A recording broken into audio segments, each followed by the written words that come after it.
দেখো, আমরা একটা রেস্টুরেন্টে গেছিলাম পুনেতে, বার্ড ভ্যালি। আর রেস্টুরেন্টটা ভীষণ কিন্তু পপুলার। তো এই যে ডিশটা ভীষণ গরম ছিল, আর এটা চিকেনের একটা আইটেম, আর ওপরে দেওয়া ছিল না একটা চিজের একটা ফ্লেভার ছিল, ওটা চিজ দেওয়া ছিল। আর এইরকমভাবে সুন্দর মাটকা টাইপের দেওয়া ছিল।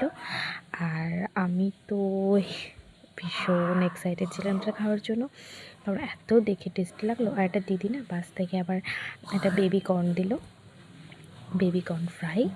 তো চলো এবার আমি এটা টেস্ট করব। এত জুসি লেগেছিলো খেতে, কি বলবো গাইস। বাট আমার জিভে এখনই জল চলে আসছে। তো এই তো, বাই।